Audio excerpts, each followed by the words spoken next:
But basically, I mean, there are big problems in NFTs. What are the problems in NFTs at the moment?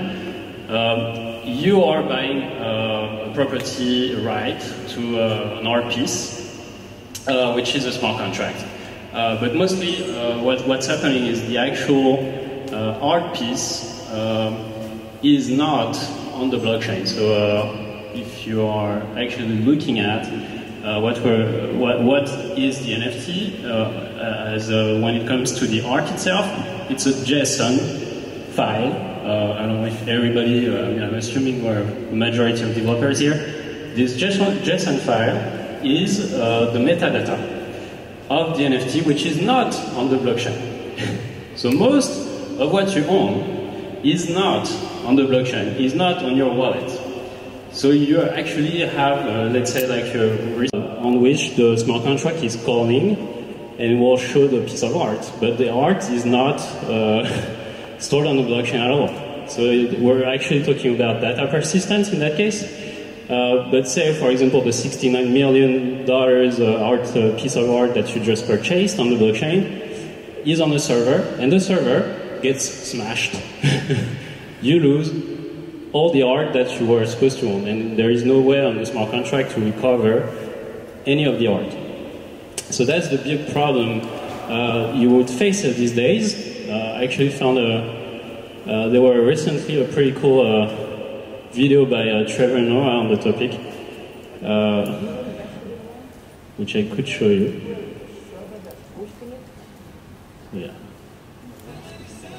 So basically showing your NFTs, and then you have a system error, and all your NFTs are gone. Anyway. Mom! The thing shut down! Mom!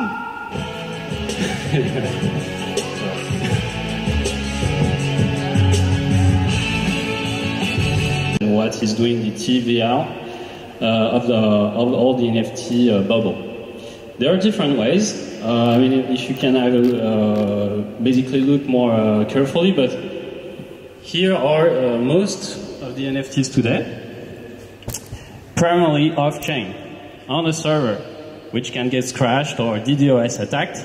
So if you wanted to be a bad person, you could DDoS the endpoint of the server on which the people art piece is or whatever. You could make people lose money. Other options, so you can see the different ones, on which we are, basically we're gonna have different options. So some do not have any metadata outside. Some are actually stored on the smart contract. The information of the art piece is on the smart contract. And basically, if you look at those, it's not easy to actually store a lot of data on the blockchain, so you actually have to be more clever. And most of them are actually generative art. So the blockchain itself, or the smart contract, will be generating the art piece according to certain information coded into the smart contract.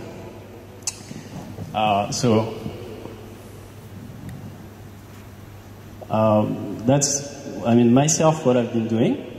So I've been working on generative art, basically generating art through algorithms. There is a long history about it, but basically you could generate visual art or music through algorithms and through the smart contract itself.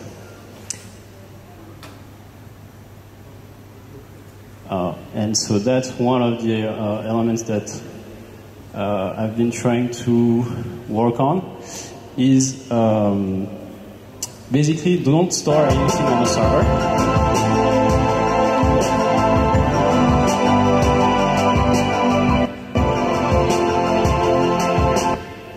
Just gonna do without the sound.